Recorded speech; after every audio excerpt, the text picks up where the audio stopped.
Okay. Are you trying to study Korean and looking for the best learning resources out there right now?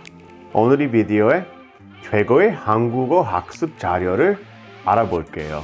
I'm going to cover resources at all levels and price points, so stay tuned. Be sure to stay tuned to the very end where I tell you the language training resource that I personally used to help me level up my Korean.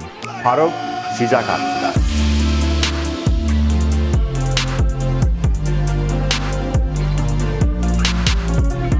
친구들이 안녕하세요. 저는 필리피고 지금은 Korean Corner 보는 중이에요.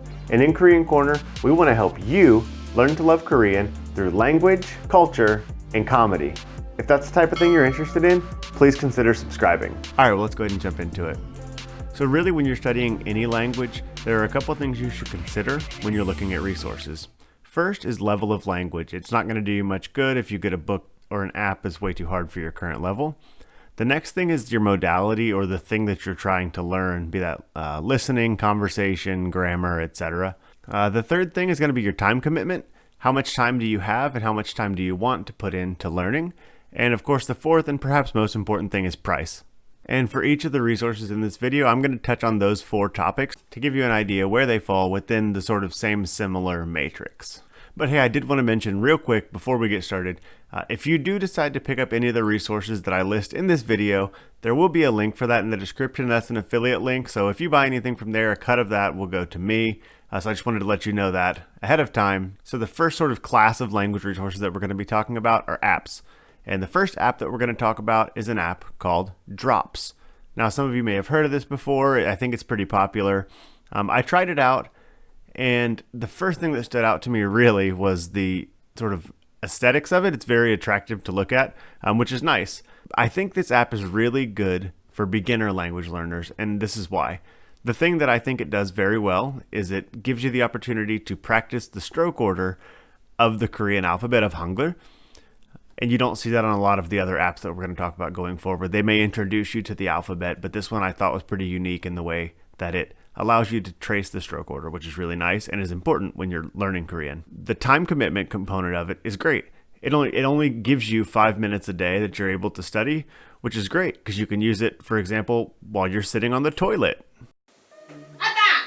What? How much longer? I don't know.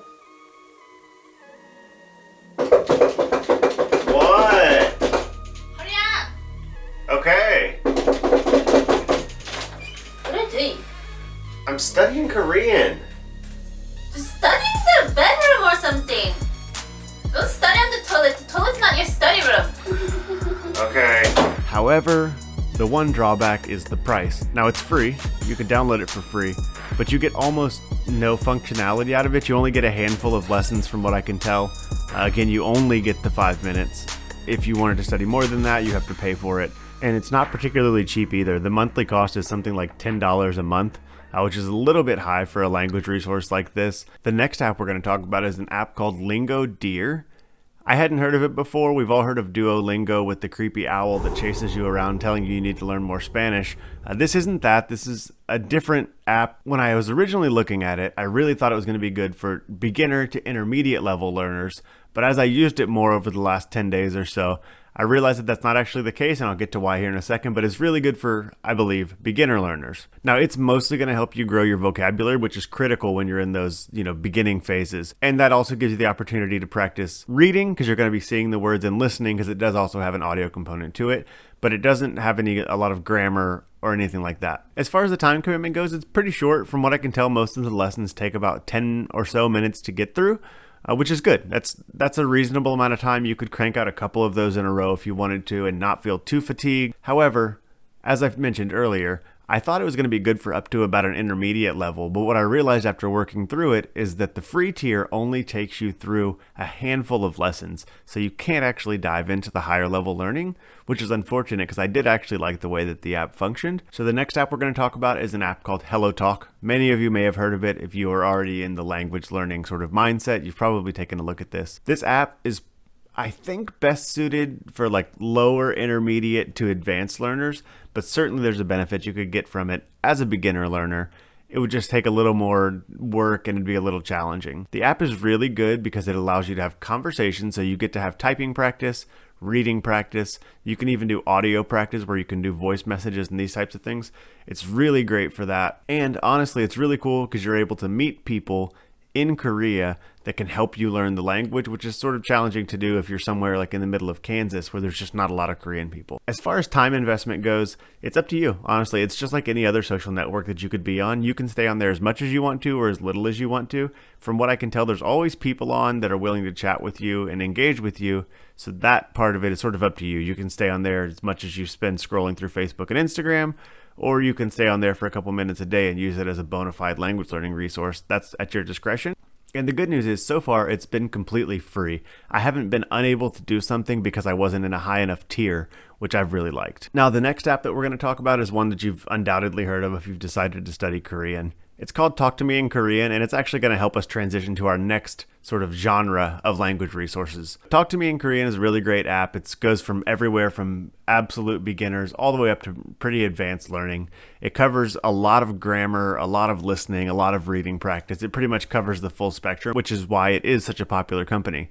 The time commitment is similar to Lingo, and the lessons usually run between 10 and 20 minutes or so from what I've seen so far, which isn't too bad. Again, if you just want to crank out a lesson real quick while you're on a lunch break or before you go to bed at night, it's a really reasonable lesson length that you're able to do that. And the great thing about it is that the cost of the app itself is completely free. But this does transition me to the next type of language learning resource that you can use, which is language learning YouTube channels like this one, which reminds me, if you haven't already done so and you are getting value out of this content, please consider giving a thumbs up. It really helps us out. So YouTube channels are a really great source of language learning. I'm sure plenty of you already have your favorite Korean YouTube channel that you already watch, but I want to introduce you to a couple other ones that you may enjoy if you are actually trying to learn the language now. The first channel I want to introduce you to is called Sweet and Tasty TV. The woman who runs the channel calls herself Professor O. She's hilarious. I didn't actually think that I would enjoy the channel as much as I do, and as I clicked through it over and over, she kept really engaging content that made me want to keep watching more and more of it.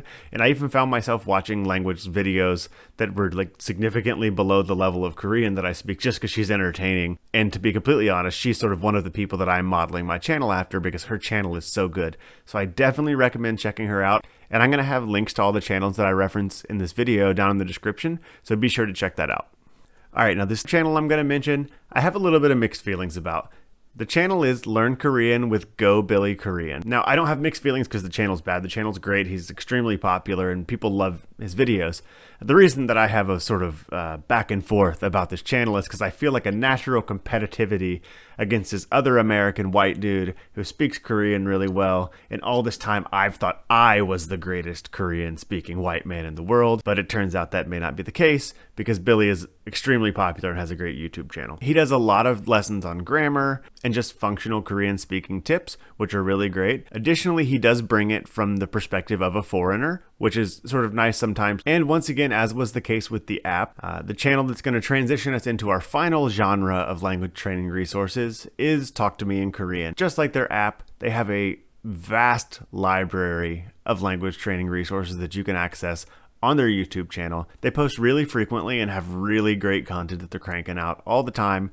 They cover pretty much every topic you could really want to know about Korean and Korean speaking and Korean listening, and they have live classes that they do. The channel's really good. I definitely recommend checking them out. And one of the really great things about them, as well as actually Go Billy Korean, is that they have our next genre of language training resources, which is actual textbooks. Now, I don't know if you're like me, I actually don't use a lot of apps. I am actually more of a textbook learner myself, and so this next genre is the one that I use the most. So as I mentioned, the first books we'll talk about, and again, all of these are linked in the description with affiliate links, so please feel free to click on those and check them out if you're interested in getting any of these resources.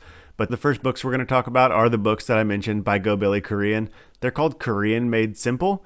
And from all accounts that I've heard so far, they're actually really good textbooks. I don't have them personally, so I can't 100% say that I would love them. But he does have 3 levels of textbooks along with workbooks to go with them. So if you do like his channel, I would recommend maybe checking out the books and seeing if that works for you personally. The next set of books is the Talk to Me in Korean books. They have an app, they have a YouTube channel, they have textbooks. They've got levels of textbooks for pretty much everyone from the very beginning all the way to high-level textbooks.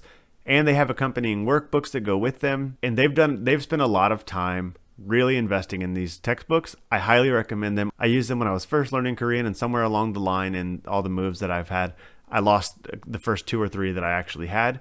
But I highly recommend those. And the third book that we're going to talk about is actually the book that I use the most. It's one that I have in my house right now. And it is the Yonsei Korean Grammar for International Learners textbook. It's awesome. It's a comprehensive list of pretty much all the grammar features that you would ever need when speaking Korean. And you're able to go through and search for the grammar that you're looking for and figure out how it works and make sure you have a firm grasp of what's going on there.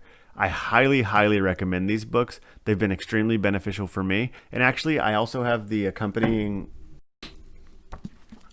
workbook, which is just, as you can see, like hundreds of pages of workbook that you can go through and practice what you're learning. So I definitely recommend picking up this set of books if you are at the level where you want to start diving more into Korean grammar.